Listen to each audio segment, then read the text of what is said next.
Assalamualaikum warahmatullahi wabarakatuh. Sahabat Rumi, pernahkah kamu merasa sudah berusaha sekuat tenaga, tapi dunia seakan menjauh? Sudah berlari, tapi rezeki terasa semakin kabur. Sudah berdoa, tapi hidup masih terasa berat dan penuh kelelahan. Padahal Rasulullah Shallallahu Alaihi Wasallam hidup dengan kesederhanaan. Beliau tak pernah mengejar dunia, tapi justru dunia yang datang kepadanya. Pertanyaannya, apa rahasia itu? Bagaimana mungkin seseorang yang tidur di atas tikar kasar justru memiliki hati yang paling kaya di muka bumi? Sebagian besar dari kita hidup dalam kejaran dunia, kejaran target, kejaran ekspektasi. Kita lupa bahwa semakin kita berlari, semakin dunia menjauh, karena dunia adalah bayangan. Dan bayangan tidak pernah bisa kau tangkap dengan tanganmu, hanya bisa mengikuti arah cahaya. Rasulullah Shallallahu Alaihi Wasallam mengajarkan jalan yang terbalik dari logika dunia. Barang siapa menjadikan akhirat sebagai tujuannya, maka Allah akan menjadikan hatinya kaya, dan dunia akan datang kepadanya dalam keadaan hina. Hadis riwayat Ibnu Majah. Itulah inti dari perjalanan para sufi. Berhenti mengejar dunia dan mulai menata arah hati. Karena ketika hati sudah selaras dengan sumber cahaya, dunia akan datang tunduk dan melayani. Sobat Rumi, perhatikan kehidupan hari ini. Orang mengejar uang tapi kehilangan waktu. Mengejar karier tapi kehilangan kedamaian. Mengejar cinta tapi kehilangan dirinya sendiri. Kita seperti burung yang terbang tanpa arah, mengira kebebasan ada pada langit yang tinggi, padahal justru terletak di ketenangan sarang hati. Rasulullah tak pernah hidup dalam kejaran. Beliau bergerak dengan tenang, namun penuh keberkahan. Setiap langkahnya seperti air yang mengalir, tidak terburu-buru tapi selalu sampai pada tujuannya. Dan disitulah letak rahasianya. Beliau tidak mengejar dunia, tapi menjalani dunia dengan kesadaran penuh. Bayangkan Sobat Rumi, seorang Rasul yang setiap harinya berzikir, tersenyum pada siapapun, memberi tanpa takut kekurangan, dan tetap tidur dengan hati damai meski rumahnya kosong dari makanan. Namun justru dari kesederhanaan itu, datanglah dunia dalam bentuk yang tidak bisa dibeli oleh siapapun. Ketenangan, kecukupan, dan keberlimpahan yang menenangkan jiwa. Inilah yang ingin kita temukan hari ini.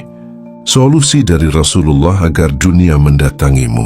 Bukan dalam bentuk harta semata, tapi dalam bentuk berkah, kemudahan, dan aliran rezeki yang selaras dengan ketenangan hati. Maka sebelum kita melangkah lebih jauh, mari kita berhenti sejenak. Tarik napas dalam-dalam dan rasakan, apakah selama ini kita benar-benar hidup atau hanya berlari mengejar sesuatu yang tidak pernah bisa kita genggam? Karena sesungguhnya dunia tidak pernah lari. Kitalah yang terlalu sibuk berlari meninggalkan ketenangan diri sendiri. Dan saat kita berhenti mengejar, barulah dunia dengan lembut akan datang mengetuk pintu hati kita. Tetaplah bersama dalam perjalanan ini, karena berikutnya kita akan menyingkap bagaimana cara Rasulullah menjalani hidup tanpa mengejar dunia, namun justru dipenuhi dengan keberlimpahan dan pertolongan yang datang tanpa henti. Kita akan melangkah lebih dalam, memahami jalan sunyi yang membuat dunia justru mendatangimu dengan berkah. Sobat Rumi, kalau kita lihat kehidupan Rasulullah, kita akan temukan sesuatu yang hampir tak masuk akal bagi manusia modern. Beliau hidup tanpa kemewahan, tanpa istana, tanpa harta menumpuk, namun keberkahan hidupnya melimpah, bukan dalam bentuk emas dan perak, tapi dalam bentuk ketenangan yang tak tergoyahkan. Rasulullah tidak pernah mengejar dunia, namun dunia datang kepadanya dalam wujud cinta, pertolongan, dan keberkahan dari setiap arah. Para sahabatnya datang dengan kesetiaan. Musuh-musuhnya pun akhirnya tunduk oleh kelembutan akhlaknya. Dan rezeki datang dengan cara yang tak terduga. Pernah satu waktu, Rasulullah tidak memiliki makanan untuk dimakan. Beliau tetap tersenyum, tetap bersyukur, Dan ketika waktu berbuka tiba, datanglah seseorang yang membawa makanan tanpa diminta. Bukan kebetulan, tapi cerminan dari hukum ilahi, di mana dijelaskan dalam Al-Quran surat At-Talaq ayat 3, yang artinya, dan barang siapa bertawakal kepada Allah, niscaya Allah akan mencukupkan keperluannya. Sesungguhnya Allah melaksanakan urusannya. Sungguh, Allah telah mengadakan ketentuan bagi setiap sesuatu.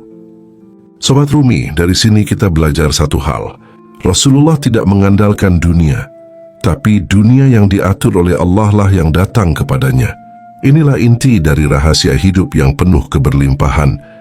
Dunia bukan untuk dikejar, tapi untuk ditarik dengan kekuatan hati yang selaras dengan kehendak ilahi. Para sufi menyebutnya magnet ridha. Ketika hati ridha, dunia menjadi ringan dan rezeki pun datang dengan lembut tanpa paksaan. Rasulullah berjalan dalam arus kehidupan tanpa melawan, tanpa rasa takut akan kekurangan.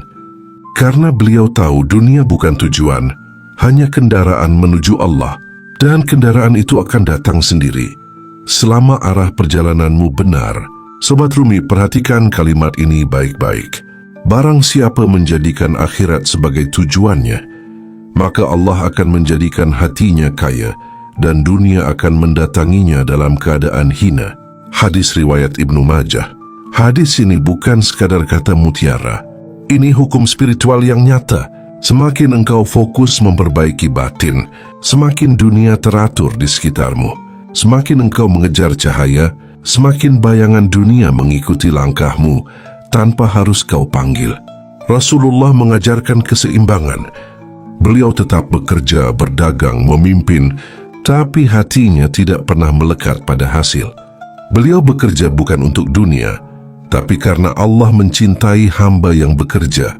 Dan disitulah rahasianya, karena ketika hati tidak diperbudak hasil, maka dunia tunduk, dan hasil datang dengan sendirinya. Maka Sobat Rumi, jika hari ini engkau lelah mengejar, ingatlah, Rasulullah tidak berlari menuju dunia, tapi dunia yang berlari menuju beliau. Karena beliau tahu, dunia adalah bayangan dari keadaan hati, dan hati yang damai selalu menarik dunia untuk datang dengan penuh kasih.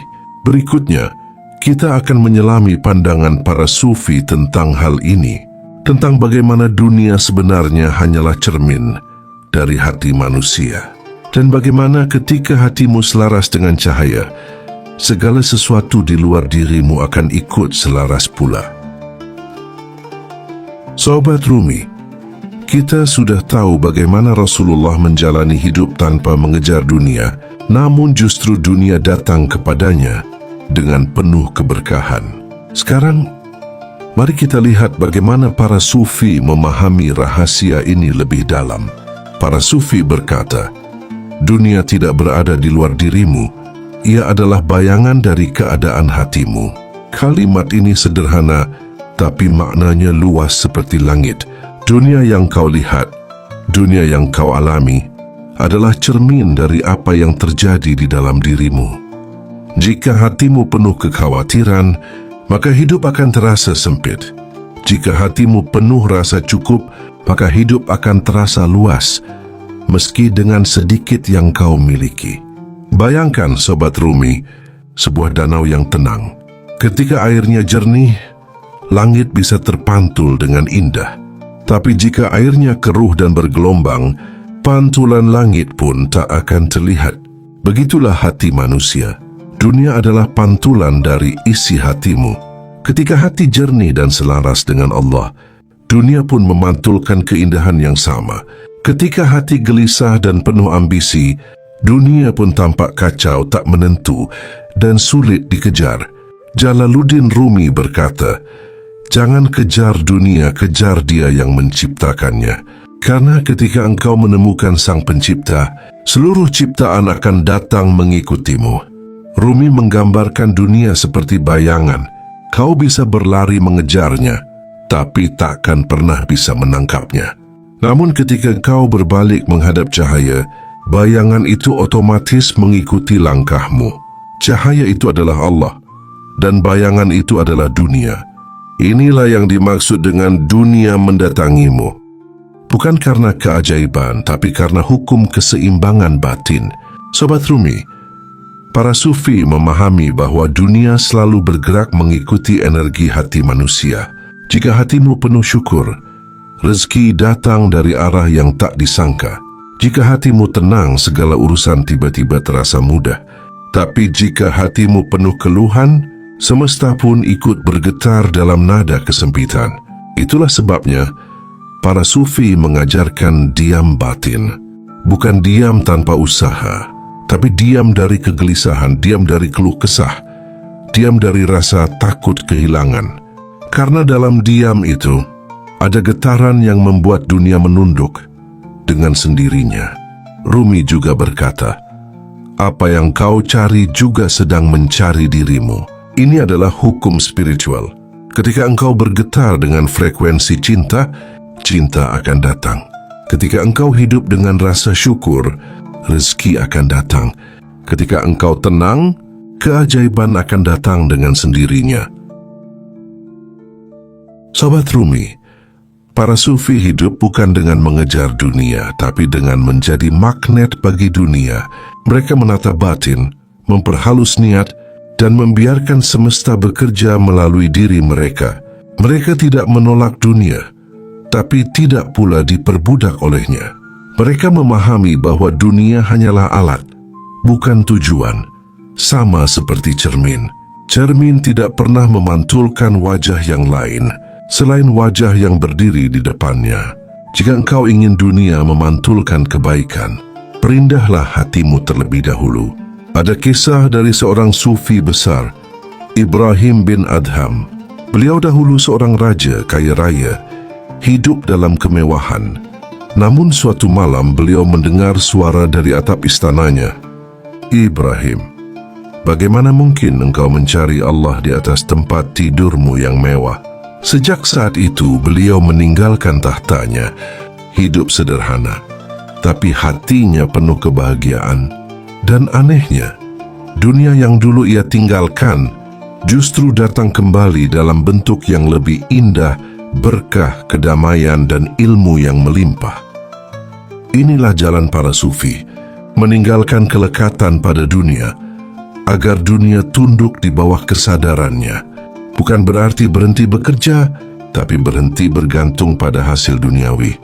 Mereka tetap menanam, tapi tidak gelisah menunggu panen. Mereka tetap berusaha, tapi hatinya pasrah penuh kepada Allah. Dan jadi titik itu dunia datang. Bukan karena dikejar, tapi karena hati mereka sudah menjadi pusat tarikan semesta. Sobat Rumi, jika hari ini engkau lelah mengejar, ingatlah, mungkin bukan karena dunia menjauh, tapi karena hatimu sedang tidak selaras. Perbaikilah arah hatimu, dan semesta akan memperbaiki arah hidupmu. Ketika engkau mulai tenang, rezeki yang selama ini tersembunyi akan menampakkan diri. Ketika engkau mulai ridha, pintu-pintu yang tertutup akan terbuka satu persatu. Dan ketika engkau mulai ikhlas, segala sesuatu akan datang dengan cara yang paling lembut. Jadi berhentilah berlari, berhentilah memaksa semesta untuk tunduk padamu. Cukup tundukkan hatimu kepada Sang Pencipta, maka seluruh semesta akan tunduk kepadamu. Karena sejatinya, dunia bukan musuh yang harus dikejar, tapi sahabat yang akan datang menemanimu ketika hatimu telah menjadi rumah bagi ketenangan dan cinta. Berikutnya kita akan membahas kunci Rasulullah dalam menata hati, niat, ridha, dan zuhud yang hidup. Inilah 3 pintu utama agar dunia benar-benar mendatangimu dengan berkah dan ketenangan. Tetap di sini Sobat Rumi, karena perjalanan ini baru saja menyentuh kedalamannya. Dan siapa tahu setelah ini, kau tak lagi berlari mengejar dunia, karena dunia akan datang dengan sendirinya, menemukanmu dalam diam yang penuh cahaya. Sobat Rumi, setelah kita memahami bahwa dunia hanyalah bayangan dari hati, pertanyaan berikutnya muncul, bagaimana agar hati ini menjadi magnet bagi kebaikan, sehingga dunia tidak hanya datang, tapi datang dengan cinta dan keberkahan? Jawabannya sederhana, tapi dalam. Rasulullah menunjukkan kepada kita melalui amal, syukur dan ketundukan batin. Pertama, amal yang tulus bekerja tanpa mengharap dunia. Rasulullah pernah bersabda, sesungguhnya Allah mencintai seorang hamba yang bekerja dengan tangannya sendiri. Hadis riwayat Ahmad. Sobat Rumi, lihatlah keseimbangan di sini. Bekerja bukan untuk dunia, tapi karena cinta kepada Allah yang memberi tangan dan tenaga itu. Seorang sufi berkata, jika engkau menanam pohon bukan untuk buahnya, tapi karena Allah menyuruhmu menanam, maka buah itu akan tumbuh tanpa engkau minta. Dunia mengejar mereka yang bekerja dengan niat murni, karena alam semesta tunduk pada frekuensi keikhlasan. Ketika engkau bekerja bukan karena takut miskin, melainkan karena ingin menunaikan amanah hidup, maka rezeki datang tanpa batas. Rasulullah pun berdagang, memimpin, membantu, menasihati. Tapi setiap gerak langkahnya berakar pada niat lillah, dan itulah yang membuat dunia tunduk, karena dunia mengenali energi orang yang tak lagi memperbudaknya. Kedua, syukur. Pintu tak terlihat dari kecukupan. Sobat Rumi, banyak orang berdoa minta ditambah rezeki, tapi lupa bersyukur atas rezeki yang sudah ada. Padahal dalam setiap napasmu, ada janji Allah yang berbunyi, jika kamu bersyukur, aku akan menambah nikmat kepadamu. Quran Surat Ibrahim ayat 7. Syukur bukan sekadar ucapan Alhamdulillah. Syukur adalah keadaan batin yang membuat semesta memantulkan kelimpahan. Ketika hati merasa cukup, energi kekurangan berhenti memancar, dan alam yang selalu mengikuti hukum getaran hati akan menyesuaikan dirinya.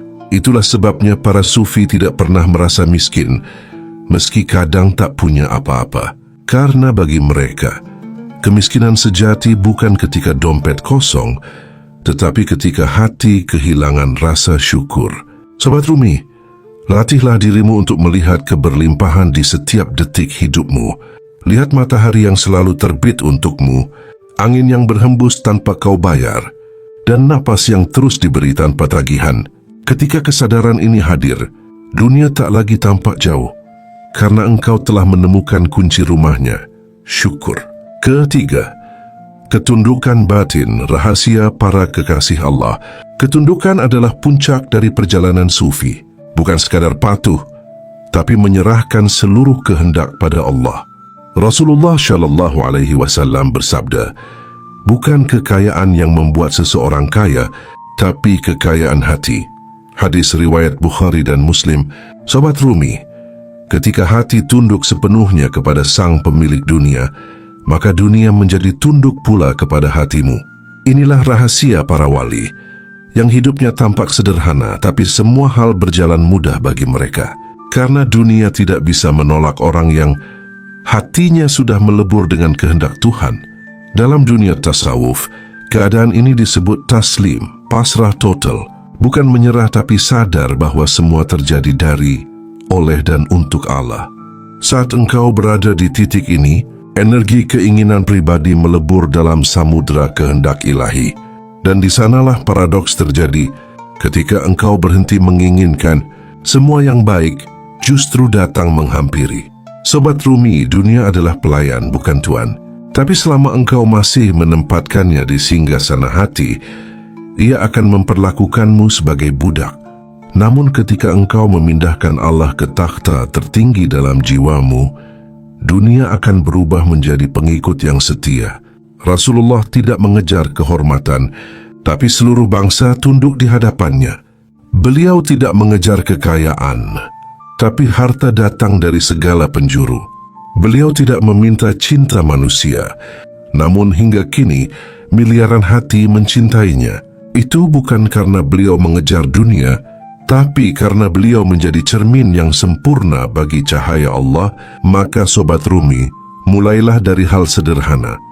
Bersihkan niatmu dalam bekerja, ucapkan syukur bahkan untuk hal kecil, dan tundukkan hatimu dari rasa ingin mengatur segalanya. Lihatlah, perlahan-lahan dunia akan berubah di sekitarmu. Pintu-pintu terbuka, rezeki datang dari arah yang tak disangka, dan orang-orang baik akan hadir dalam hidupmu tanpa perlu dicari. Itulah hukum alam dari langit, hukum yang dipraktikkan Rasulullah dan diwariskan kepada para sufi, bahwa ketika hatimu benar, dunia tak punya pilihan lain kecuali datang menghampirimu.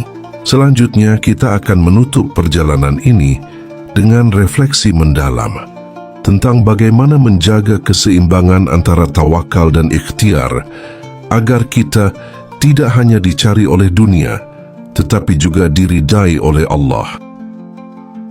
Setelah perjalanan panjang ini, ada satu hal penting yang harus kita ingat. Dunia bukan musuhmu. Dunia hanyalah cermin yang menunjukkan siapa dirimu. Ketika hatimu gelisah, dunia tampak sempit. Ketika hatimu tenang, dunia ikut meluas. Dan ketika hatimu dipenuhi cinta kepada Allah, maka dunia menjadi jinak, tunduk dan penuh keberkahan. Rasulullah SAW mengajarkan keseimbangan antara tawakal dan ikhtiar. Beliau tetap berusaha, tapi tidak menggantungkan hasil pada usahanya. Beliau tetap bekerja, tapi hatinya tidak melekat pada dunia. Inilah rahasia yang membuat dunia mendatanginya, karena beliau tak lagi berputar di sekitar dunia, melainkan dunia yang berputar di sekitarnya. Sobat Rumi, inilah jalan para sufi, jalan keikhlasan yang panjang, namun di ujungnya ada kedamaian yang tak tergantikan. Ketika engkau mulai menata niat, membersihkan hati dan bersyukur tanpa syarat, perlahan-lahan frekuensi hidupmu berubah, dan tanpa engkau sadari, rezeki datang, solusi hadir, dan kehidupan terasa ringan. Itulah saat dunia mulai mengenalmu, bukan karena engkau mengejarnya, tapi karena engkau telah menjadi cermin dari cahaya Allah. Sobat Rumi, bila hari ini engkau masih dalam kegelisahan, masih berjuang mencari rezeki, jangan takut, jangan berhenti. Karena setiap langkahmu menuju kesadaran adalah langkah menuju ketenangan yang membuat dunia mendatangimu. Dan sebelum video ini berakhir, silahkan tulis di kolom komentar salawat kepada Nabi Muhammad SAW sebagai bentuk cinta dan penghormatan kita kepada Nabi, agar keberkahan ilmunya terus mengalir dalam hidup kita, menyentuh hati, menuntun langkah, dan menenangkan setiap perjalanan jiwa. Karena setiap salawat yang terucap adalah jembatan yang menghubungkan kita dengan rahmat Allah. Karena setiap kali engkau bersalawat, Allah akan melipat gandakan keberkahan dan menurunkan pertolongan dari arah yang tak disangka. Para ulama mengatakan, salawat adalah magnet yang menarik rahmat, dan di dalam rahmat itulah segala hajat manusia dipenuhi, termasuk rezeki, ketenangan, dan cinta sejati. Sobat Rumi, ingatlah selalu pesan ini. Ketika engkau berhenti mengejar dunia dan mulai mengejar kedekatan dengan Allah, maka dunia akan berlari mencarimu. Karena dunia hanyalah bayangan, dan bayangan selalu mengikuti cahaya. Terima kasih telah mendengarkan sampai akhir. Semoga pembahasan ini menjadi pengingat lembut di tengah hiruk-pikuk dunia. Jika engkau merasakan getaran kebenaran dalam pesan ini, jangan lupa tekan like dan bagikan video ini agar semakin banyak hati yang tercerahkan. Sampai jumpa di pembahasan berikutnya dalam ruang yang menenangkan jiwa. Wassalamualaikum warahmatullahi wabarakatuh.